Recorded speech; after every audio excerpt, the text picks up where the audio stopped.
주권방송 프로그램 시대이징표입니다.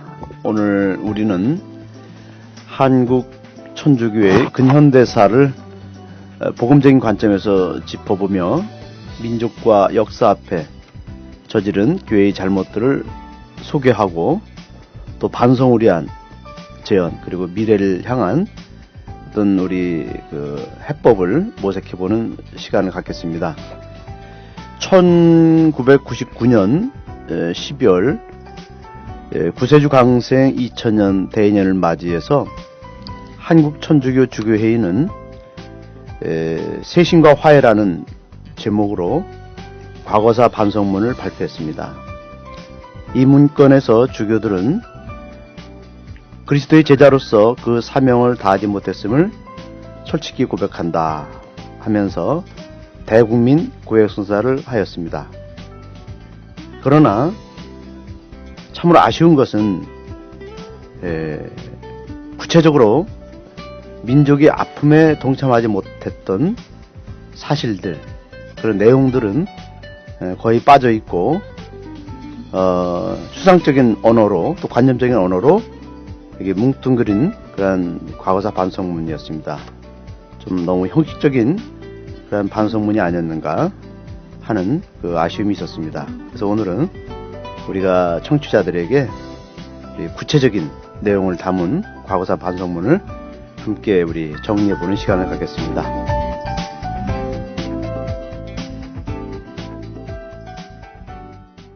함께 하신 분들 소개하겠습니다. 저는 신성국입니다. 광주국외 최민석 신부입니다. 예, 카톨릭 뉴스 지금 얘기 한상봉입니다. 한국정치연구소의 이원영입니다. 네, 저희가 다루고자 하는 범위는 해방 공간에서의 한국천주교회와 그다음에 이제 분단 국가에서의 분단 과정에서의 한국천주교회 부분들을 이렇게 다루려고 하는데, 실제로 이제 해방 공간으로 들어가기 전에 태평양 전쟁 이전에 일제 시대의 한국천주교의 입장들을 한번 점검을 좀 해봐야 할 필요가 있을 텐데요. 그런 의미에서 한일 합방 당시의 한국천주교의 입장들은 어땠고, 또 그리고 당대 일제 36년 식민치하에서 독립운동은 어느 정도의 수준에서 참여하고 있었고, 그때의 교황청 주일 교황청 대사에 의해서 친일이 강요된 적이 있었는지, 이런 부분들에서 전반적인 틀에서 일제 36년 안에서의 친일 문제를 조금 이렇게 점검해 보면서 해방 정국으로 들어가는 게 어떻겠습니까? 한상봉 국장님께서 한번 쭉 풀어주시죠. 일제화 전체를 한번 요약을 하려면 일단 여러분들이 잘 알다시피 한국 천주교회는 초기 과정에서부터 박해를 극심하게 받았죠. 그래서 이번에도 124위 순교 10억자들을 낳게 된 것도 배경이 있을 텐데, 그래서 그런 박해 과정들이 너무 오래되었고 또 가혹했기 때문에 기본적으로 조선 봉건 정부에 대해서는 카톨릭 교회가 그렇게 우호적인 입장이 아니었어요. 개항 이후에도 정부와의 어떤 관계를 맺으면서 비교적 우호적 관계를 맺으려고 노력했지만 근본적으로는 너무 많은 카톨릭 신자들이 박해를 받고 순교를 했기 때문에 그 앙금이 그대로 남아있다라고 보는 거죠. 그래서 일제가 조선을 합병하려고 했을 때 카톨릭 교회 입장에서는 오히려 조선 봉건 정부가 다스리는 조선보다는 좀 더 근대화된 일본에 의해서 다스려지는 조선이 선교에 도움이 될 수도 있겠다라는 입장을 갖고 있었어요. 예. 실제로 그 당시에 일본 공사관 혹은 영사관 이런 사람들이 선교사들을 모아놓고 이제 그런 일본의 어떤 종교 정책 앞으로 일본이 조선을 다스리게 되면 어떻게 할 것이다라는 그런 설명회를 많이 갖게 되실 그 시기에, 그러면서 종교의 자유를 100% 보장하겠다. 기존의 종교 소유 토지라든가 이런 가옥들 아니면 그런 이런 부분들에 대해서 보장하겠다. 그 다음에 종교인들에게 부과되는 세금 같은 것들을 면세해주겠다. 뭐 이런 여러 가지 조건들을 얘기를 합니다. 그러니까 굉장히 우호적이죠. 개신교도 물론이고 카톨릭도 비교적 일본에 대해서는 조선 봉건 정보보다 좀 더 근대화됐다라는 것이 이제 자기 그 본국의 상황과 좀 더 비슷하지 않을까라는 생각을 하지 않았을까 싶고요. 실제로 그런 측면도 없잖아 있었고, 그리고 실제로 그 일제가 조선을 합병했을 때 그 종교 소유 토지나 건물에 대해서도 문제 삼지 않았고, 실제로 초기에는. 네. 그러니까 이른바 그 세계대전, 그 태평양 전쟁이죠. 네. 태평양 전쟁이 터지기 전까지는 사실 종교 문제에 대해서 그렇게 타치를 하지 않았던 거로 제가 기억을 합니다. 근데 그 와중에서 이제 그거는 이제 그 선교사들의 입장이었고, 예, 대부분 예. 그 당시 조선교회에는 모든 사람들이 그 파리해방정교회 소속 신부님들이 장악을 하고 있었고, 그리고 북쪽 그 덕원지구, 함흥 덕원지구라든가 예, 예, 예. 간도 쪽은 이제 베네딕토회 베네딕토. 분들이 나중에 예. 그건 이제 일제하 1900 몇 년에 기억이 안 나는데 그때 들어오셨긴 했지만, 아무튼 주로 파리해방정교회 신부님들이 많았고, 이분들의 입장은 어차피 이제 외국인이었기 때문에 조선 민중의 이해관계와 직접 연관되지 그렇죠. 않았어요. 그래서 교회 안위에 대해서만 부심했던 측면이 있고요. 그런 상황에서 그 조선인의 입장에서는 좀 다른 생각이 있었을 수 있죠. 그 대표적인 케이스가 이제 안중근의 네. 그 이등방 이토 히로부미 저격 사건으로 드러난 그 한국인의 심성이죠. 같은 천주교 신자였지만 이 사람은 조선인으로서 다른 생각을 갖고 있었던 거죠. 독립에 대한. 그래서 이러한 부분들에서 교회 안에서는 교회 지도층과 또 교회 안에 있는 어떤 지식인층과의 어떤 갈등 상황이 연출되고 있는 상황이었다. 초기 단계에서는. 초기. 그리고 실제로 그 북간도, 그러니까 용정이죠. 용정. 그 누구야? 그 윤동주가 자랐던 문익환 목사님도 거기서 명동. 이 용정 지역에 성당이 두 개가 있었어요. 용정 상시 성당이 있고 용정 하시 성당이라 두 개가 있었는데, 근데 이것이 1917년 전까지는 공소예요, 공소. 예. 그래서 그 베네딕토의 독일 출신의 베네딕토의 신부님들이 주로 그 덕원 수원을 중심으로 해서 함흥 쪽, 그러니까 북동 지역이죠. 조선의 북동 지역을 사목을 하고 계셨지만 간도까지 영향을 미치기에는 좀 힘이 안 된 거죠. 그래서 간헐적으로 이제 방문하는 식으로 간도 쪽에 있어. 그래서 어떻게 보면 그 간도 지역의 천주교회는 독립적인 그 신앙생활이 가능했다라는 거예요. 예, 예. 근데 그 간도의 특성이 뭐냐면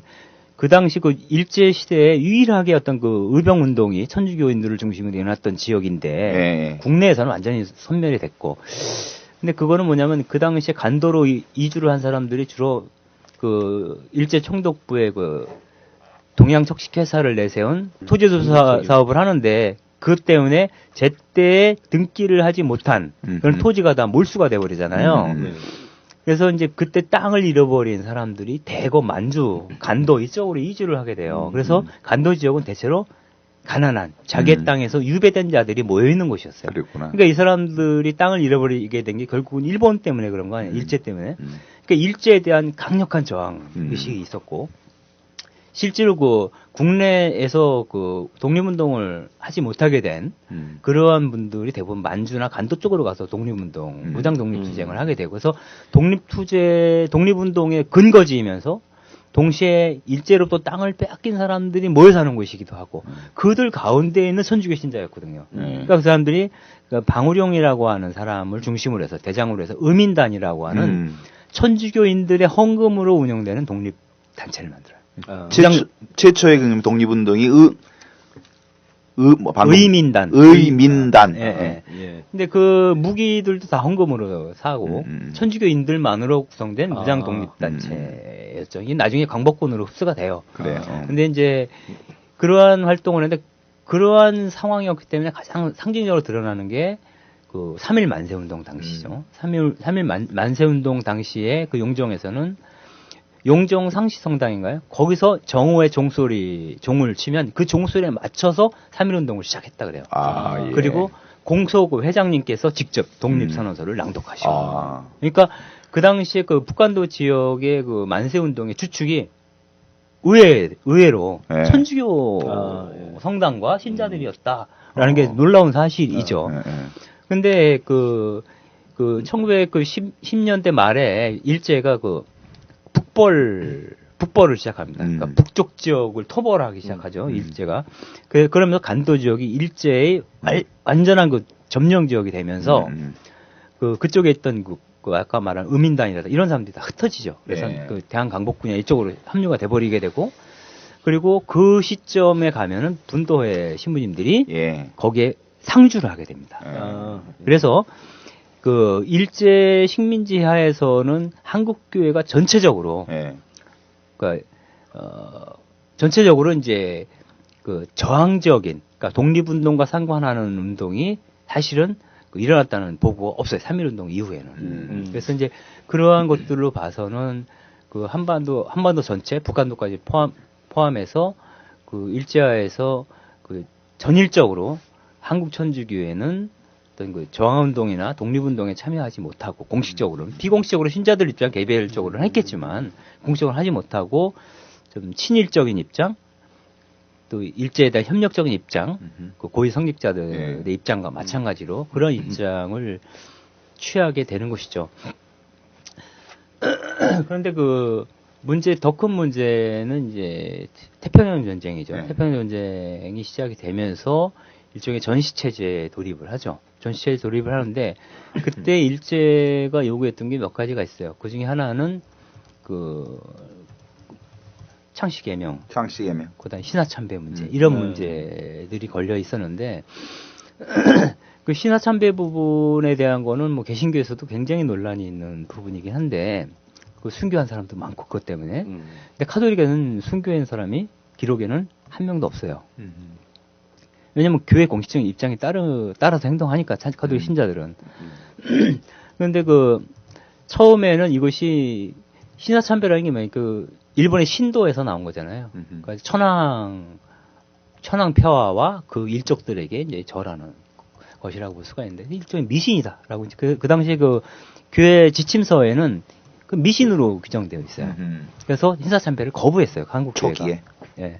거부했고, 당연히 거부했고, 교회에서도 그렇게 지침이 내려갔고, 지침서에 명확히 명시돼 있었거든요.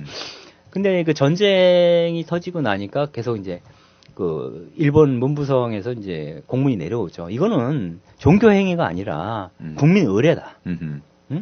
국민 의례다. 그러니까 이것은 종교에 위배되는 게 아니니까 하는 게 좋다. 이런 얘기를 했고, 그래서 그 조선 천주교회에서는 어떻게 해야 될지 고민이 많은 건데, 현실적인 고민들이 있긴 있었어요. 왜냐하면 창씨개명 부분하고 신사참배 문제 때문에 그 아동들이 학교에 가서 많이 그 어려움을 겪었어요, 사실은.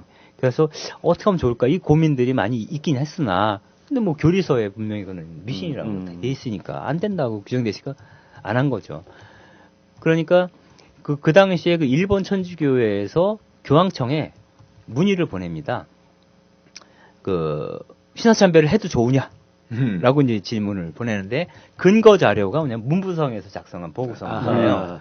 그 보고서는 이거 종교행위가 아니라 국민 의례다, 이런 식으로 보냈거든요. 그러니까 교황청에서는, 교황청도 입장이 있어요, 그 당시에. 어떤 문제가 있었냐면, 교황청에서 물론 이제 그는 국민의례라고 하니 해도 좋다, 이렇게 띄었어.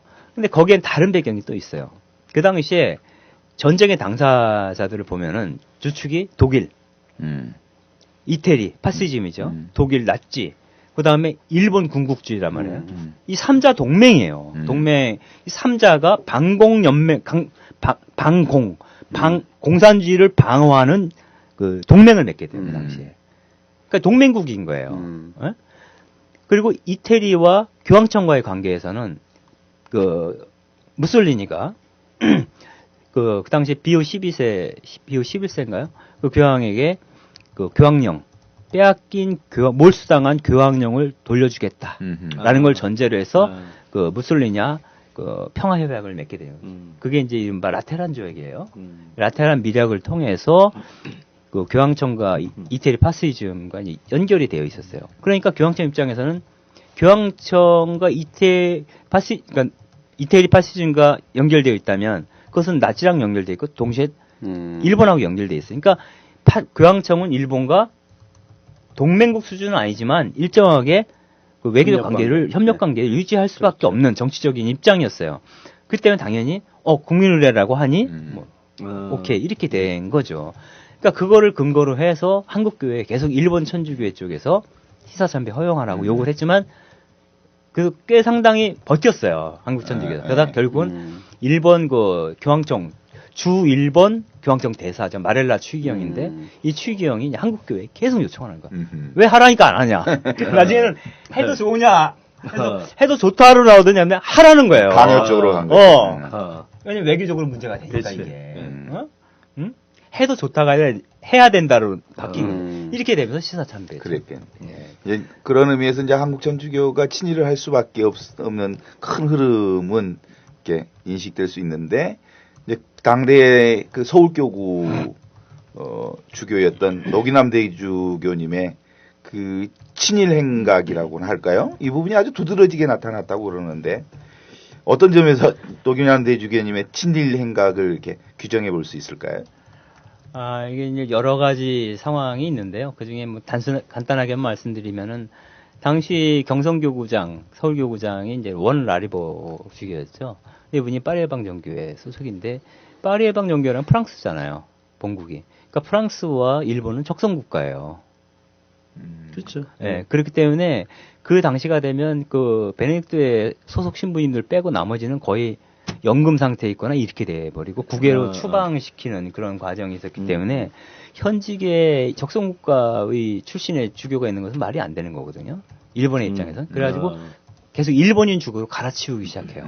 조선교구, 조선 천주교의 주교들을 갈아치우기 시작하니까 원주교는 자기가 원치 않는 일본인 주교가 여기를 맡게 될 가능성이 있잖아요. 그래서 흘러서 노기남 신부를 주교로 발빠르게 선임을 하죠. 그래서 노기남 그 주교가 교구장이 되는데 문제는 뭐냐면 그 상황을 아는 거죠.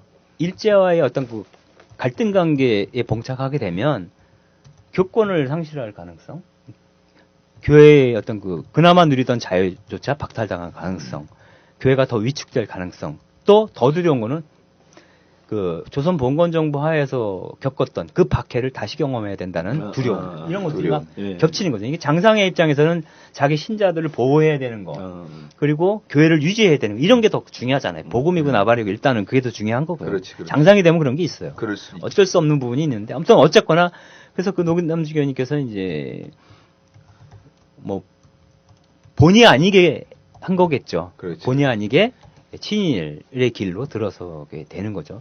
그 당시에 그 태평양 전쟁 당시에 그 만들어진 게 국민정신 총동원 연맹이라는 게 생기죠. 전 조선인들을 이제 전시 체제로 돌입시키는 건데 그 국민정신 총동원 연맹 그 그러니까 천주교 지부가 결성이 됐고 그 지부장이 이제 노기남 대주교가 되는 거죠. 그래서 원주교님이 계실 때도 그렇고 노기남 주교님이 계실 때도 그렇고 그 당시에 그 동성상옥고등학교라고 지금 나중에 그 카톨릭 해화동에 있는 소신학교가 되는데 그 동성상옥고등학교의 교장이 누구였냐면 그 장면 박사였죠. 이분이 미국서 공부를 하고 오신 분인데 근데 그 장면 박사가 그 교장을 되시면서 그 당시에도 재미나게 시국미사가 많이 있었어요. 시국미사. 시국미사가 이제. 그 상당히 시국미사가 전통이 오래됐네. 예, 굉장히 한국 교회는 굉장히 아주 전통이 깊은 거죠, 시국미사가. 그때 시국미사는 지금 시국미사하고 좀 내용이 다를 것 같은데. 내용은 다르죠. 일본이 전쟁에서 좀 이겨라 뭐 이런 거 아닌가요? 황군의 천황의 군대죠. 황군의 무은장구를 비는 제레미사를 계속 드리게 되는 거죠. 그러니까 친일 부역을 위한 미사네요. 그렇죠. 예. 그 황군의 승리를 위한 미사를 하는데 그때마다 그리고 시국 강연에도 많이 있었어요. 시국 미사도 많았지만 그 시국 미사 때마다 이제 강연을 해야 되는데 주교가 그 강연 원고를 이른바 장면 선생이 주로 써주셨다는 거죠. 그래서 장면 선생도 그 친일 인명사전 이 논란에 부딪힌 이유가 거기 있는 거죠. 아무튼 그런 과정에서 뭐 쇠붙이 모아가지고 그 종탑도 뛰어다가 이렇게 그렇죠. 네. 총알 만들고 비행기 만드는 비행기 헌납운동도 하고 총알 만드는데 기부다가 이런 일들을 계속 이제 교회에서 할 수밖에 없는 상황이었고 아까 말씀드린 신사참배에도 참여를 했고 뭐 그런 과정들이 이른바 그 일제 부역 내지는 일제 협력 이런 형식으로 우리에게 비춰졌고 다만 그 요번, 그 몇 년 전에 나온 그 친일 인명사전에 보면은 천주교인으로서 친일파에 속한, 그러니까 반민족자에 속한 사람들이 숫자가 몇 명이 안 돼요. 몇 명 안 되는데, 개신교 신자들은 굉장히 많거든요. 개신교 성직자들도 많고. 근데 카톨릭이, 제 기억이 안 나요. 몇 명 안 되는데 그 이유가 뭐냐라고 그냥 물어봤어요. 그 민족문제연구소에. 천주교는 교단 자체가 친일했기 때문에 개인을 문제 삼을 수가 없다는 거예요. 개신교는 어느 목사가 이렇게 되는데, 천주교는, 거기 교파가 많으니까. 예. 어. 거긴 개교의 중심이니까. 예, 여기는 천주교는 천주교 교단 자체가 친일했다는 거야. 그래서 친일파 명단에는 우리 그 당시에 집단적으로? 교단의 대주교라든가 예. 교구장 이런 사람들 이름만 올라가니까 몇 명 안 되는 거야. 더군다나 이제 천주교 신자 숫자가 얼마 안 됐으니까. 그렇죠. 그 당시에 뭐 한 5만 명 정도 됐을려나? 뭐 그렇죠. 0.1% 정도로 봐야 되니까. 아무튼 뭐 그런 상황이기 때문에 해방이 되기 전까지 그 천주교 입장에서는 상당히 난감한 그리고 그 본래적으로 천주교회가 친일적이진 않아요. 왜냐하면은 그 카톨릭 그 한국 천주교의 그 모국은 프랑스. 라고 봐야 되거든. 파리해방 정교회가 제일 처음에 우리 대부분 선교사로 역할을 했기 때문에 그 영향권 하에 있어. 정서적으로는 유럽 중심적이에요, 사실은. 그렇죠. 그다음은 일본 일제에 대해서는 사실은 내키지 않는 친일이었을 가능성은 상당히 높아요. 사실 그 당시에 고난도 많이 받았고 힘들었고. 그 친일에서 이제 해방 정국을 맞이하면서 이제 친미로 넘어간단 말이지. 그리고 그 친미로 넘어가는 과정에서도 그 친일 과정에서도 그렇지만 정말로 그 민족 운명에 대한 신학적 판단의 흔적이 사실 있었는가? 그냥 오직 교회 조직 살리기를 위한 정치적 판단만 할 수밖에 없었는가? 그래서 친일에서 친미로 갈 수밖에 없는 또 가게 된 과정들을 좀 이렇게 나눠보면 좋을 것 같습니다. 천주교가 왜 이렇게 그 친일에서 친미로 갔을까? 뭐 저 자체 이제 천주교의 교회 역사를 공부하거나 한 사람이 아니라서 그냥 일반적인 말씀을 먼저 드리자면 이 일제 강점기 당시에 친일을 했던 사람들이 사실 대부분은 간단하게 얘기하면 일제 협력했던 거는 이유가 있는 거죠. 자기가 재산이 많다거나 권력이 있다거나. 즉 일제 강점기라고 우리가 이렇게 부르지만 당시에는 그냥 자기 정부인 거잖아요. 그 일제가. 자, 이제 이런 관점에서 이 사람들은 이제 그 친일이라고 하는 행동을 하게 되는 거죠. 자, 그런데 이제 갑작스런, 말 그대로 갑작스런 해방이 왔고, 뭐 보나마나 이 사람들 요새 말 나오면 완전히 멘붕에 빠졌겠죠, 그냥. 어떻게 하지? 어떻게 그렇죠. 하지? 정말 청천벽력 같은 일이었을 거예요, 아마. 그런데 이 사람들이 가장 빨리 발빠르게 행동하는 게 있었습니다. 그러니까 즉 이제 그 8.15 이제 해방이 있고 나서 그 정치적인 조직들이 만들어집니다. 이제 자치 조직으로서 먼저 건국준비위원회가 여운형 선생을 중심으로 해서 굉장히 광범위하게 만들어지기 시작을 합니다. 그러면서 이제 주로 그 좌파들 중심의 정치 세력들이 여러 개가 생겨나기 시작을 합니다. 그런데 이 과정에서 우파들, 즉 일제시대 때 친일했던 사람들이 바로 미군정이 들어오면서 스스로 선택하는 길이 우파의 길을 선택하게 되는데 그럴 수밖에 없었던 것이 당시에 독립운동을 했던 대다수의 세력들이 적극적 의미든 소극적 의미든 좌파에 이제 그 속해 있었단 말이죠. 그러니까 좌파라고 한다면 이퀄 거의 이제 독립운동 세력이 되니까 좌파 입장에서는 소위 이제 일제 때 친일했던 사람들을 이제 그 청산하는 이 청산 대상으로 보게 되니까 이들에 대해서 대항하고 자기 재산을 지키고 자기 지위를 지켜야 되는 일제에게 협력을 했던 이 사람들은 결국 우파의 길을 선택하게 되고 정치 세력화에 나서게 되죠. 그러니까 그 우리 역사에서 친일이 친미로 전환하게 되는 과정은 사실은 이제 그 바로 이 과거 일제 강점기에 했던 자기 행동 이 원인이 된다는 겁니다. 그래서 그대로 이것을 자기를 보호해 줄 수 있는 사람이 누군가를 찾게 되겠죠. 이 당시 미군정이 들어오면서 가장 먼저 하게 되는 게 모든 정치 세력들을 이제 그 부인을 합니다. 다 이거 불법이다. 이래 버리는데 아까 설명드렸던 것처럼 발빠르게 먼저 그 정치적인 조직을 만들기 시작했던 것이 주로 좌파들의 중심이었는데요. 물론 건준의 경우는 100% 좌파라고 볼 수는 없습니다. 그 완전한 극우까지는 아니지만 중도파 이 정도 되는 민족주의자 사람들과의 중심으로. 그렇죠. 이 합작을 한 이런 조직이었는데 이 자체를 미군정이 그 다 부인을 해버리면서 미군정이 자신의 파트너를 누구를 선택할까 이제 고민을 하게 되죠. 그렇죠. 그래서 처음에 여운형 선생도 만나고 뭐 여러 이제 지도자들을 만납니다. 그 결론은 뭐 다 아시겠지만 미국에서 오래 활동을 했고 가장 영어에 능통했던 이승만 박사를 파트너로 선택을 하게 되죠. 자 이렇게 되니까 이 사람 일제시대 때 그 친일했던 사람들은 자신의 정치, 그러니까 자신을 지켜줄 수 있는 누군가의 정치적 리더를 선택해야 되는데 기본적으로는 당연히 그러니까 미군정, 즉 좌파를 그 부인했던 미군정에 대한 신뢰를 갖게 됐고 바로 미군정에 붙게 되죠. 그러면서 구체적으로 독립운동을 했던 경력이 있는 정치 지도자로서 이승만을 선택을 하게 되죠. 물론 나중에 가서 재밌는 것은 이승만 정권 치하에서 이 협력 관계는 붕괴됩니다.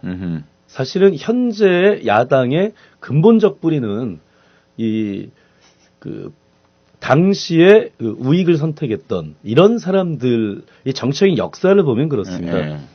그런데 아마 그러니까 이런 과정이 제가 생각할 때는 한국 천주교의 역사에서도 동일하게 비슷하게 일어나지 않았나 이런 생각이 듭니다. 아까 설명하신 것처럼 천주교회가 이유가 어찌 됐든지 간에 친일을 했다면 이후에 뭐 똑같이 8월 15일 날 1945년 8월 15일 날 교회도 완전히 멘붕에 빠지지 않았겠습니까? 그러면서 아주 동일한 그 정치 논리로서 이 미군정을 자신을 보호해줄 그 것으로 미군정을 선택할 수밖에 없지 않았나. 그때 이런 생각이 듭니다. 교회 환경은 어떻습니까? 그 이원영 선생님이 재미난 말씀하셨는데 멘붕에 빠졌다 이런 표현을 쓰는데 아마 그렇지 않았을까 싶어요. 왜냐하면은 처음에 그 해방 직후에 인천 부두에 소련군이 온다더라라는 소문이 퍼졌어요. 그래가지고 노기남 주교님하고 다들 인천 앞바다로 가잖아요. 안 왔어. 그래가지고 처음에는 이제 정치적 선택을 못했죠. 그래서 상해 임시정부 출신의 김구 선생 쪽도 만나서 얘기를 하고 이승만도 만나고 뭐 온갖 정치 세력을 다 만나게 돼요. 만나다 보니 딱 눈에 튀는 게 있었어요. 그건 뭐냐면 그 미 군정청 장관이었던 아놀드 소장이 카톨릭 신자였던 거죠. 그 다음에 미 군종사령관, 미군과 같이 들어온 군종사령관이 그 스펠만 대주교였는데 이 양반이 굉장히 영향력 있는 로비스트이기도 한 그 뉴욕 교구장이죠. 이 양반이 한국전쟁 이후에 그 전지민 구호를 위해서 한국 남한을 굉장히 많이 도와줬던 분이기도 해요. 예, 미국 사회에서는 매파에 속하는 분이신데 그 월남 전쟁 당시에는 그 미군들 무기 쌓아놓고 거기다 막 축성하시는 분 가장 대표적인 그 반공주의의 화신과 같은 의미를 갖고 있는 그러니까 이제 미국 그 교구장인데 뉴욕 교구장인데 겸임을 한 모양이죠. 그렇겠죠. 그 미 군종 사령관으로 그 당시 한국에 들어오게 되는데 이 스펠만 대주교와 아놀드 소장의 존재가 곧 그 한국 천주교회가 미군정과 만나는 교량 역할을 교량 역할을 해주게 되는 거죠. 그래서 그 특히 미군정이 점령군으로 들어오게 되잖아요. 미군이 그렇죠. 점령군으로 들어오는데 이분이 절대적인 권력을 미군이 갖고 있다는 것을 간파하게 되는 거죠. 그리고 거기에 커넥션이 있다라고 하는 거고. 그래서 그 미군 쪽이 어떤 방식으로든 그 영향력 아니면 그 관계 유대를 강화할 필요가 있었고, 그리고 아놀드 소장 입장에서는 또 한국 사정에 박지가 않기 때문에 그 한국 사정에 대해서 좀 도움을 줄 수 있는 민간 그 위원들이 필요했어요. 고문이라고 볼 수 있는 민간 고문이 필요했는데 그 고문을 바로 그 노기남 대주교님이 추천을 하시죠. 7명인가. 그래서 그 노기남 주교님이 추천하신 분들이 가서 이제 미군정과 지를 하게 되는데 그 멤버십들이 대부분 한민당 속 사람이에요. 한민당이 뭐냐면 그 당시에 친일 그 지주 그룹. 제가 아까 말씀드렸던 그 친일 세력이 형성한 정당이 한민당입니다. 그 추천 과정에서 노기남 대교수님이 상당한 영향력을 행사하셨군요. 그렇죠. 주로 이제 그 당시에 그 장면 박사랑 같이 의논해서 주로 추천을 했다라고 하는데 그거는 아까도 말씀드렸지만 일제하에 친일했다고 하는 경력 이것은 뭐 부인할 수 없는 사실이었고 그리고 또 자유로울 수 있는 방법이 무엇인가를 고민을 해야 되는데 미군정의 기본적인 입장이 그 일제하에서 부역했던 어떤 그 사람들이나 혹은 그 친일파들이나 혹은 그 경찰 취하는 어떤 경찰들 다 그대로 잔존을 시켰단 말이죠. 네, 그리고 이러한 부분들에서 친일 문제를 청산하겠다는 의지가 미군정은 없었어요. 북한과 달리 북한은 46년에 완전히 친일 청산을 해버렸죠. 그런 측면이 있었기 때문에 미군은 굉장히 좀 믿을만한 파트너라고 볼 수가 있는 거고 그 당시에 가장 크게 두드러진 이데올로기가 그냥 반공주의라고 볼 수가 있어요. 뭐 지금도 마찬가지지만 왜냐하면은 그 당시에 한국 천주교 입장에서 보면은 한국 천주교회와 미국 천주교회와의 관계 속에서 미군정이라고 하는 존재를 끌어당길 수가 있었는데 미국 교회는 미국이라고 하는 나라와 미국 정부와 바티칸과의 어떤 그런 그 협약 이런 것들 커넥션이 또 있었단 말이에요 그 당시에 왜냐하면 그 전쟁이 막 끝나고 나서 탁 불거진 게 그 공산주의자들의 사회주의자들의 약진이거든요. 이태리도 전쟁 끝나자마자 바로 이태리 총선거가 있거든요. 이태리 총선거에서 그 공산주의자들을 구축하고 몰아내고 카톨릭 정신으로 무장된 이태리 국가를 건설해야 된다는 반공 얘기를 비오 12세가 4만 명이나 되는 그 부인들, 카톨릭 신자들을 모아놓고 연설하면서 지금 행동하는 시대다. 이 선거에 적극적으로 참여하는 계속 얘기하는 그런 상황이었단 말이에요. 그래서 이제 그 사회주의자 혹은 공산주의자라고 한다면 이 사람들은 기본적으로 이제 천주교를 박해하는 그룹, 세력 이렇게 인식되었기 때문에 무신론자이고 유물론자고 온갖 걸 다 붙일 수 있겠죠. 이러한 것 때 거기다 공산주의 세력에 대한 방어 전선을 펴야 된다는 입장에서 미국의 트루먼 대통령하고 비후 12세 교황님께서 이제 바로 그 시기에 46년경에 서한을 나누죠. 서한을 주고받는데 그 내용은 뭐냐면 신앙의 재건과 세계 평화를 구축하자. 어떻게? 공산주의 세력을 몰아내서. 이거거든요. 아주 그게 이제 기조네요. 네, 그러한 측면에서 서로 우리가 같이 힘을 합치자라는 게 바티칸과 그 당시 미국과 맺은 대통령 그 정부 수반 간에 갖고 있었던 협약. 그 협약이 그대로 한국 천주교에 영향을 주는 거죠. 전달되고 영향이 되어서 실질적으로 이제 그게 이승만 그 초기 정권하고 함께 이제 밀월 관계가 이제 지속될 수밖에 없는 근거는 그러니까 삼각관계가 분명하게 엮어졌네. 그렇죠. 당시에 이승만 같은 경우에는 사실은 미국에서 활동을 했다 그러자면 미국 사람들이 되게 싫어하는 사람이었다 그래요. 뭐 아무튼 뭔 이유인지 모르겠지만 아무튼 그 이승만과 미군정과의 관계가 초기에는 그다지 좋지 않은 상황이었는데 그 미군정과 이승만을 중심으로 하는 독립촉성중앙회인가 뭐 독립촉성회인가 막 그래요. 근데 그쪽 그룹들, 한민당, 이쪽 그룹들의 이해관계가 똑같아요. 왜냐하면 친일의 경험과 그다음에 우익에 대한 어떤 그런 공산주의에 대한 적개심 이런 것들이 비슷하기 때문에 이분들 그런 관계 속에서 이승만이 미군정과 다시 한번 관계를 회복하는데 교회가 역할을 합니다. 노기남주교가 그 이승만 부장을 만나게 해주는 거죠. 만나게 해서 이렇게 계속 그렇죠. 이 사람들과 함께 해야 소련이 진주한 북한이 있으니까 그걸 상대로 이제 뭔가 작업을 해야 되는데 미국도 방어선을 쳐야 되는데 반공산주의 그 반공산주의 방어선을 구축하는데 이승만을 중심으로 하는 우익 세력과 한민당을 중심으로 하는 그 친일 지주 세력과 그다음에 가톨릭 교회 참 불행한 일이지만 어떤 간에 가톨릭 교회가 일종의 연대 연합 전선을 피는 거죠. 그걸 통해서 그 단독 정부 수립으로 가자라는 방향으로 가는 거죠. 이 세 그룹이 중심이 돼서. 맞습니다. 그래서 저는 이제 구체적인 어떤 사안들, 우리 역사적인 내용들도 중요하지만 왜 우리가 해방 이후의 전국에서 반공주의 노선 그리고 미군정과 긴밀한 협력 관계를 하면서 그 민족의 그 순환 그리고 민족이 겪고 있는 문제들에 대해서 우리가 외면하고 교회의 안위만 교회 조직의 어떤 안위와 보호 이득 쪽에서만 민족 문제가 아닌 민족 이익이 아닌 교회 자체를 위해서만 우리가 행동했는가 이거를 이제 보면은 첫 번째로는 친일 역사에 대한 청산을 하지 않았어요 우리 교회가. 그렇죠. 이 친일 문제를 했던 것에 대해서 먼저 우리가 깊이 반성하고 성찰하고, 그 다음에 이제 우리 어떤 그 해방 이후에 전국에 들어섰다면 그 당시 이런 우리 교회의 과오나 잘못이 덜했을 건데 청산되지 않은 채 친일 때 했던, 그렇죠. 친일 때 부역했던 그렇죠.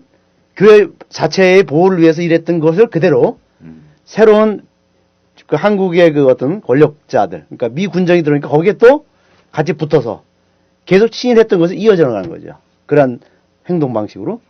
그래서 이제 그 2000년 대의년 때 이제 그 한국 가톨릭 교회에 그 쇄신과 화해라는 그 과거사 반성문에 이런 문건이 나와요. 이게 참 저는 중요한 점을 시사한다는데, 특별히 일제 강점기의 교회의 안위를 위해 사회에서 그리스도의 제자로서 그 사명을 다하지 못했던 부끄러움을 솔직히 고백하였습니다. 그러니까 우리 교회가 역사 청산을 제대로 하지 못했던 부분. 두 번째로 또 이런 말을 하고 있는데, 우리 교회가 그 당시에 가졌던 그 교회로는 순박한 호교론이었다고 합니다. 나이브한 호교론. 네. 그러니까 그 교회가 더 많은 신자들을 확보하고 또 세력을 확장하고 예형적으로 계속해서 많이 늘리는 것, 이것이 교회의 목표, 사명인 것처럼 그렇게 이 사목이 나갔던 거죠. 그러니까 권력, 이득, 이권 이런 것에 더 집중하고 그것을 우선시했던 거죠. 그래서 이제 고려대학교 노길명 교수가 이런 발언을 했습니다. 이 과거사 반성문에 대한 칼럼에서 교회가 자기 미화나 변명을 포함하는 소박한 호교로는 오히려 자신의 쇄신과 성장의 걸림돌이 될 뿐이다. 교회의 쇄신과 발전 그리고 복음화를 위한 올바른 방향 설정을 위해서는 오히려 자신에 대한 끊임없는 성찰과 반성이 요구된다고 할 수 있다. 그래서 저는 이 일제 친일 협력했던 사실, 미 군정에 협력했던 사실은 우리 교회가 복음적인 그런 성찰을 안 거지. 하고 계속 역사에 그러한 잘못된 역사를 계속 우리가 반복했다는 것에서 우리가 좀 문제를 좀 찾아야 되지 않을까. 이제 한국교회 전반의 얘기는 이렇게 네. 처리해 가면서 조금 좀 구분해서 그 해방정국 안에서 남북한 교회의 그 태도가 좀 차이가 있죠. 남한교회와 북한교회. 남한교회와 북한교회가 다르냐라고 할 때 입장에서는 난 입장에서는 같고. 같았다라고 보는 거고요. 다만 그 주도하는 세력이 달랐는데, 주도하는 세력이라 하면 뭐냐면 남한에서는 미군정이 주도를 했고 북한에서는 소련, 그리고 바로 직후에 46년부터는 북조선 임시인민위원회가 만들어지면서 그 김일성을 중심으로 하는 인민위원회가 모든 그 권력을 장악을 하게 되는 거죠. 그래서 북쪽은 사회주의 쪽으로 가는 거고 남쪽은 이제 이른바 자본주의 쪽으로 가는 건데, 그런 상황에서 북 같은 경우에는 초기에는 김일성을 중심으로 하는 좌파 그룹들하고 그 카톨릭 교회가 그렇게 사이가 나쁘지는 않았어요. 그리고 비교적 그 종교 자유, 종교 소유 토지에 대한 문제 이런 것들에서 허용적인 측면이 있었는데 46년에 그 민주개혁이라는 걸 하죠, 북조선에서는. 네. 그러면서 임시인민위원회에서 결정한 민주개혁의 내용이라는 것은 종교 소유 토지 5정보 이상의 종교 소유 토지를 몰수한다는 거예요. 네. 그리고 5년제 그 의무교육제를 실시를 합니다. 의문. 5년제 의무교육제를 실시하게 되면 모든 학교는 국가 소유니까 공립학교가 되는 거잖아요. 그러니까 그 당시에 카톨릭 교회가 갖고 있던 학교들이 많은데 다 여기 몰수되는 거죠. 그러니까 이제 그 북쪽에서는 계속 그 어떤 그런 불편함, 얼마나 불편하고 문제가 생기겠어요. 근데 그 덕원 같은 우리 가장 많이 얘기하는 게 덕원 신학교. 그 엄청난 토지와 농장, 학교. 학교 이름이 승공학교예요. 근데 재밌게도. 승공학교. 한문을 내가 안 봐서 모르겠는데 아무튼 승공학교로 되어 있어요. 근데 아무튼 그 포도주 공장도 있고, 근데 그 넓은 토지가 있는데 그거는 49년까지 몰수가 안 됐어요. 굉장히 제일 늦게 몰수가 됩니다. 한국전쟁 직전에 몰수가 되고 신문인들이 체포돼 연행되고 이런 문제도 생기고, 지금 지금 분도 수도에서는 또 그분들 치명자로 해서 또 그 희성 15 운동하고 계시는데 어쨌거나 그러한 상황에서 그 당시에 북한 안에 있던 카톨릭 교회 소유의 토지라든가 이런 것들이 좀 막대했죠. 이런 것들이 이제 북한 임시인민위원회에 의해서 이제 훼손되기 시작하면서 갈등이 생기기 시작하죠. 개신교 같은 경우에는 이 북한 정권에 굉장히 적극적으로 참여를 합니다. 그래서 북한 기독교도 연맹이라는 것을 처음부터 만들게 되죠. 그리고 그 김일성과 그 삼촌인가요? 누군가 강양욱 목사라고 이 양반도 이제 그 북한 기독교 연맹에서 중요한 역할을 하고 정부에도 참여를 하게 되는 그러한 그 입장을 취하게 되는데 그런 북한에서 이제 그 천주교라고 하는 것은 일종의 그 뭐랄까 박해 대상이 결국은 된 건데 왜 그랬을까라고 생각을 해보면 첫 번째는 한국 교회가 친일했던 경력. 그러니까 그 당시에 북한 정부에서 그 숙청 내지는 어떤 그 처벌하는 그 문제 삼는 친일 청산의 대상으로 이제 청산의 대상으로 삼는 것을 보면 제 1순위가 친일을 그 종교가 했느냐 안 했느냐의 문제예요. 예. 두 번째는 얼마나 많은 토지를 소유하고 있느냐. 그러니까 지주인가 아닌가 이런 문제들이 걸려요. 근데 이런 것들이 다 걸려요. 천주교 입장에서. 그러니까 이제 서로 불편한 관계를 유지하다가 결국은 다 죽임을 당하거나 아무튼 그런 몰수를 당하거나 이런 입장에 취해져. 그런 과정들을 남한교회는 계속 보고 듣고 있는 거예요. 그러니까 이 공산주의에 대한 어떤 그 반감은 남한교회에서 대단한 거죠. 만약에 그러니까 반공주의 노선을 선택한 이유 중에 하나 북한교회를 그렇죠. 현실적으로 눈에 당장 확인하면서 계속 연락이 오니까 계속 사람이 왔다 갔다 했거든요. 그 당시에 전쟁 전까지는 계속 사람들이 왔다 갔다 하면서 소식을 다 전했기 때문에 그 불안한 상태에서 몇 년을 지내왔기 때문에 그걸 보면서 남한 교회에서는 이건 공산주의랑은 뭐 안 된다라고 하는 거고 그 공산주의에 대한 의식은 이미 일제 시기에도 교황청에서 나온 그 교황 문건에 계속 나와요. 그 비후 10세라든가 뭐 그 이전 교황들도 계속 반공산주의 선언 같은 거 하고 막 그러잖아요. 그래서 그 공산주의에 대해서는 이미 이데올로기적으로는 확보가 돼 있는 상태. 그리고 우리가 요즘은 뭐 요즘도 시국기도회죠. 시국기도 하시는 신부님들이 많이 인용하시는 사회규리. 근데 그 사회규리가 그 당시에 1940년대까지 나온 몇 가지 사회규리가 있죠. 거기 그 주 내용이 주로 비호라는 이름을 가진 교황님들이 내신 그 회칙들은 대부분 왜 공산주의가 나쁜가에 대한 설명이 많아요. 물론 거기서 자본주의에 대한 비판도 있지만 주로 공산주의 비판에 많은 지면을 할애하고 있어요. 그래서 그 탐욕적 자본주의에 대한 비판과 또 아울러 대부분은 전체주의적인 공산주의에 대한 비판 이것이 이제 주를 형성하고 있고 이것이 우리의 경험 속에서는 그 해방 이후에 어떤 뭐 좌파라기보다는 사회주의적 성향을 갖고 있는 사람이 독립운동에 대거 참여를 했기 때문에 대부분 그 한국 민중들은 그 사회주의에 대해서 긍정적인 이미지를 많이 갖고 있었단 말이에요. 그리고 지식인들도 대부분이 사회주의자들이 많았고 그런 상태였지만 천주교회가 배운 것은 공산주의는 나쁜 것이다. 그리고 신앙에 위배되는 것이고 그 20세기의 사탄이다. 이런 게 교육을 받았기 때문에 천주교회는 사실 일제 시기부터 해방 이후까지 계속 그 반공주의 노선에서 한치도 벗어난 적은 없었다라는 거예요. 반공주의의 선두에 천주교회가 있었다. 그렇죠. 그리고 실제로 그 덕분도 봤어요. 이를테면 46년도에 그 인민보라든가 해방일보라든가 이런 해방되고 나서 좌파 신문들이 굉장히 많았거든요. 우파 신문 하나도 없었어요. 지식인들이 다 좌파였기 때문에. 그래서 그 상황에서 이제 조선 정판사에서 그런 그 신문들을 찍어냈는데 남로당에서 운영하는 인쇄소였죠. 그 조선 정판사에서 위조 지폐를 찍어내게 되는 거죠. 그 조선 정판사 위조 지폐 사건이 터지게 되는데 그 조선 정판사 그게 문제가 생기면서 미군정에서 그것을 그 인쇄소를 부활을 하는데 어디에 부활하냐면 천주교회입니다. 그 조선 정판사가 대건인쇄소라는 이름을 바뀌게 돼요. 그래서 대건인쇄소 아주 카톨릭적인 이름인데 좌파 인쇄소가 우파 인쇄소로 그렇죠. 바뀌었군요. 대건인쇄소가 되면서 거기서 바로 찍어낸 게 경향신문입니다. 우리가 지금 많이 보는 경향신문 일간으로 처음엔 주간인데 일간으로 찍어내고 바로 이어서 거기서 낸 게 경향잡지. 그리고 47년도에는 카톨릭 청년 이런 것들이 계속적으로 교회 잡지들이 양산이 됩니다. 근데 이것들이 전부 다 이른바 반공주의 이데올로기 투쟁의 선봉이 되는 거예요. 그러니까 반공주의 이데올로기 투쟁의 선봉이 되었던 천주교의 신부들을 최근에 와서는 종북주의자라고 해요. 그렇죠. 경제적으로도 뭐 그것뿐 다른 이익도 있어요. 왜냐하면 그 사또병원이라고 네. 일본인이 운영한 병원이 사또병원 적산이니까 적산이 불화를 하잖아요. 미군정에서 불화할 때 그때 경인 여자 의학 전문 학교라는 데가 있어요. 거기서 이제 그거를 달라고 계속 요청을 했는데 천주교에서도 달라고 그러는 거야. 그래가지고 경합이 붙었는데 미군정에서 그 사또병원을 천주교에 주죠. 그게 이제 카톨릭 병원.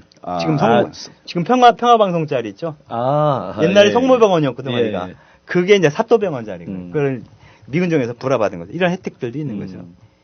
잘 보여야 혜택이 없는 아니 그러면 그 다른 이제 아까 제가 이제 그 일반적인 한국 역사를 좀 말씀드렸는데 그 친일을 하면서 당시에 일제 강점기 당시에 뭐 지주라든가 이런 사람들이 바로 8.15 이후에는 자신들의 이해관계를 옹호하기 위해서 정당을 결성했고 이제 그게 이제 한민당이라고 말씀을 드렸는데 어쨌든 이런 정치적인 결사체를 만드는 이유가 그 자신들이 갖고 있는 모든 경제적, 사회적 모든 이해관계를 계속 유지하기 위해서 만들 그렇죠. 가장 좋은 방법이 이제 그 정치 권력과 을 직접 장악하거나 혹은 이제 연대하거나 이런 거니까 그런 의미에서 봤을 때 결국 교회도 그렇다면은 정치라고 하는 것과 전혀 무관했을 것 같지가 않은데요. 어떤 이제 그 교회로서 그 8.15 이후에 정치와의 관계를 어떻게 이제 설정하고 해결해 나가기 시작을 했죠?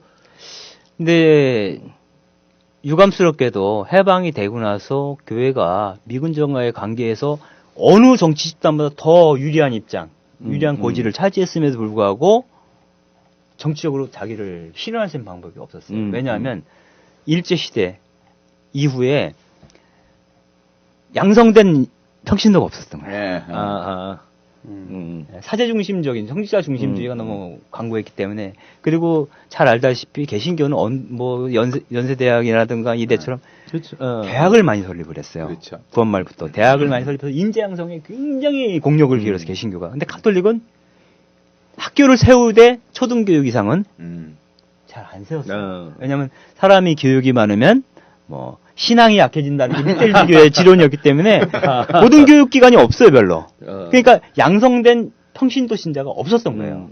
유일하게 양성된 사람이 미국서 공부하고 온 장면 박사였던 거야.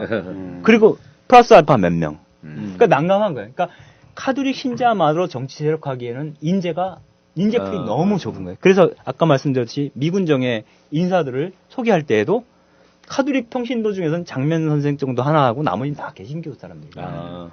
실제로 그 자유당 정권 하에서 그렇죠.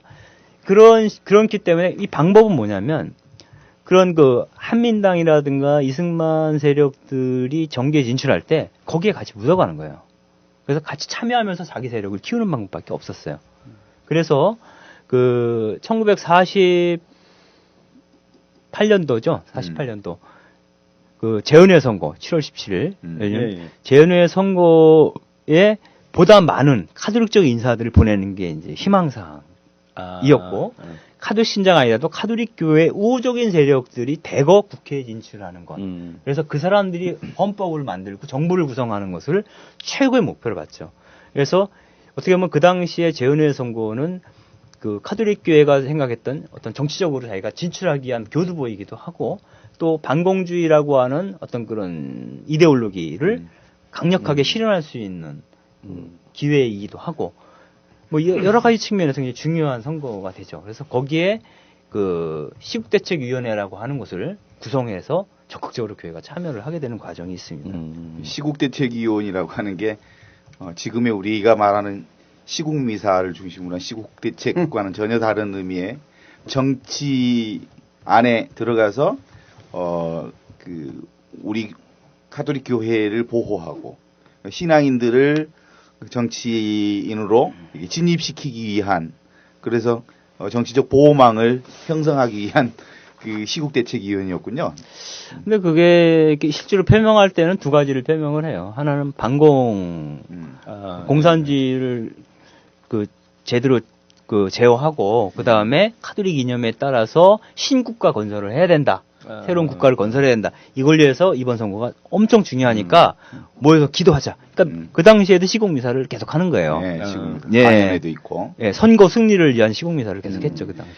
이제 그 반공주의 노선에 관련해서 실제로 이제 그 소련의 크레물린의 붉은 군대를 대적하기 위한 이 푸른 군대가 이제 그 우리 한국 안에서도 큰 힘을 발휘하게 되는데, 그러니까 여기서부터 이제 성모신심이 실제로 이제 그 남미나 다른 국가에서 보면은 성모님을 주로 그 개혁, 저항의 상징 또는 가난한 자의 상징으로 성모신심이 대두되고 있는데, 우리 한국의 그 마리아 신심 또 성모신심은 보수의 상징으로 또 성직자들의 권위에 복종하게 하고 그런 의미의 마리아 신심이 등장하게 되는 부분들이 이제 만들어지는데, 실제로 이제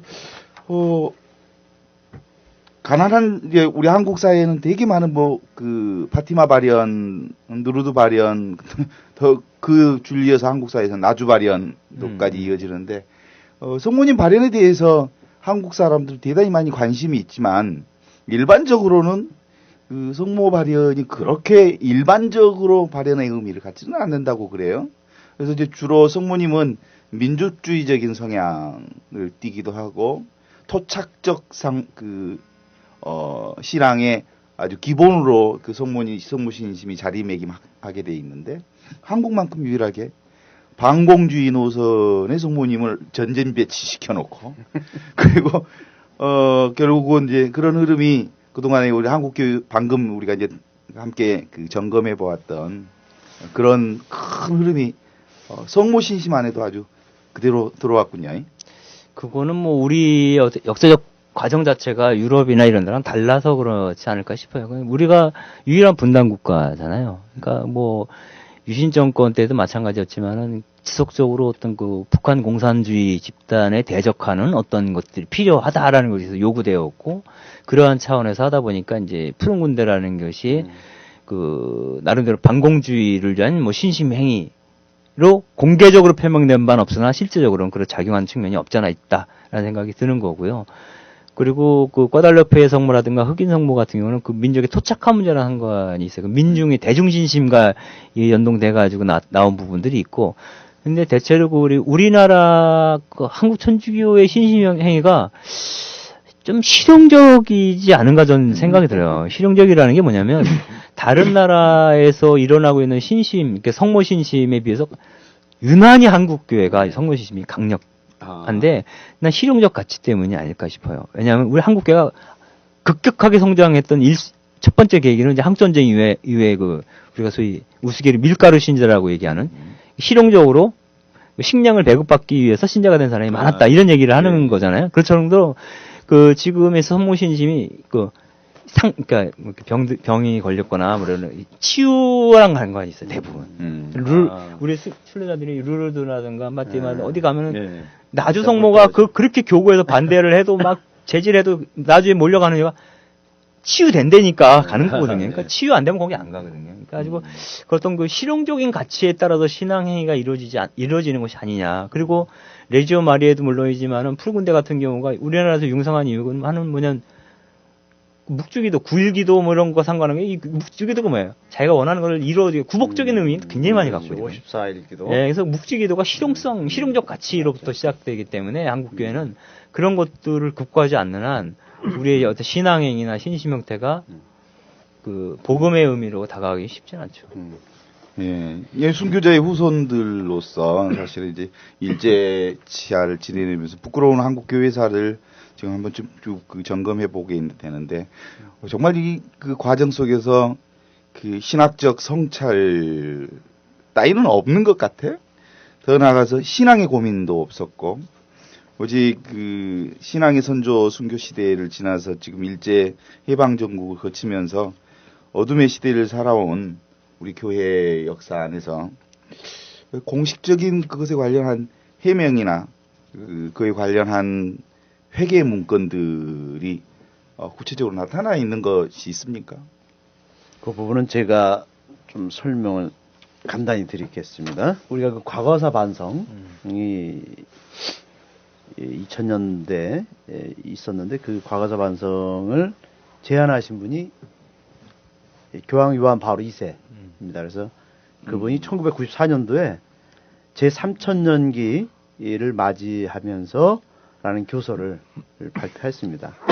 그래서 그 교서에 이렇게 돼 있어요. 교회가 새로운 천년기의 문턱을 넘기 위해서는 무엇보다도 자신의 과오와 불충한 사례들, 한구치 못한 자세와 구태연한 행동에서부터 자신을 정화해야 한다고 가르치면서 과거의 나약함을 인정하는 것은 신앙을 강화하도록 도와주는 정직하고 용기 있는 행동이라고 강조했습니다. 그래서 그 교황청에서는 아주 구체적인 사례들을 교회의 그 과오에 대해서 발표했거든요. 몇 가지 뭐 갈릴레오 재판 문제, 진화론을 단죄했던 거, 루터의 종교개혁 수용을 거부했던 거, 나치의 유다인 학살에 대한 침묵. 그래서 지난 1000년 동안 교회가 인류 앞에 행한 과오를 구체적으로 고백했습니다. 그러고 나서 교황이 이 교서가 발표되고 나서 각 나라 교회가 주교회는 발빠르게 각 나라에서의 그 과거사 반성을 다 준비했습니다. 근데 우리 한국은 상당히 늦게 이 과거사 반성을 위한 준비 작업에 들어갔는데 그게 주교회 천주교 주교회에서 역사신학위원회를 구성해서 과거사의 교회사에 대한 반성 문제를 검토하게 했습니다. 그래서 한 3년에 걸쳐서 역사신학위원회가 이 과거사, 우리 한국 민족도 한국 역사 앞에서 과거사 문제를 논의하고 그 보고서가 나왔어요. 근데 이 보고서가 아직도 공개되지 않고 있습니다. 약 150쪽에 걸친 이 보고서가 주교들에게는 보고가 됐는데 우리 성직자들과 일반 신자들에게는 아직까지 공개되지 않았어요. 그 왜 그럴까? 거기는 우리 그 친일 행적, 특히 그 고위 성직자들의 친일 행적이 너무나 많이 포함되어 있고, 또 우리 그 해방정부 이후 분단을 통한 분단 민족의 아픔에 대해서 우리가 무관심했던 사실들. 그래서 이것을 공개하기를 두려웠던 것이 아닌가. 그래서 결국 마지막에 나온 작품이 A4 용지 한 장짜리에 그래서 50쪽이 한 페이지로 요약된 거예요? 요약됐습니다. 그러니까 구체적인 얘기들은 다 빠져 있고 그냥 그야말로 고백성사를 보는데 구체적인 자기 죄나 그런 사실들은 빠져 있고 그냥 잘못했습니다. 그냥 한 문장으로 그냥 끝난 이러한 고백성사를 했던 거죠. 예, 그래서 우리가 이 과거사 반성을 진정으로 했는가? 아니면 그냥 대인연을 맞이해서 남이 다른 나라 종교 교회가 하는 식인가 우리도 따라서 그냥 거기에 부안해동하는 식으로 하지 않았는가? 그래서 이 교황청의 과거사 반성문과 우리 한국 천주교의 과거사 반성이 이렇게 질적으로 차이가 있었습니다. 그래서 지금이라도 우리가 이런 방송을 하는 이유는 지금이라도 우리만이라도 제대로 된 과거사 반성을 하자. 그래서 다시 새로운 시대를 우리가 새 포도주를 새 부대에 담듯이 새로운 시대를 우리가 열어갔으면 좋겠다. 그래서 우리 이런 방송, 역사 성찰에 대한 방송하는 것이죠. 그러니까 네. 크게 이제 규정해 보자면 순교 시대를 거쳐서 그다음에 일제 강점기와 해방 정국 그리고 그다음에 이제 분단 이후까지를 이제 교회의 어둠의 시대.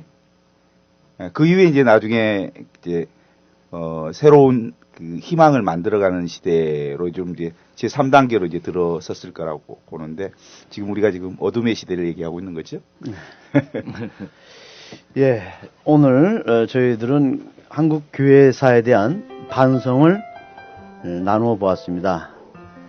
교회의 과거사 반성은 즉 민족의 순환과 고통으로 점철되어 온 한국의 근현대사 속에서 과연 교회가 복음의 정신으로 민족이 당하는 순환과 고통에 동참코자 하였으며 그것을 해방과 구원으로 연결시키기 위해서 투신하였는가? 아니면 자신의 안전과 외형적 성장에만 관심을 가졌는가에 초점을 맞춰야 합니다. 따라서 교회사 반성은 한국 교회가 민족사 속에서 수행해온 공과를 따지거나 평가하는 것이 아니라 교회가 하느님과 민족 앞에 자신의 과오를 고백하는 일종의 고해성사와 같은 성격을 지니는 것입니다.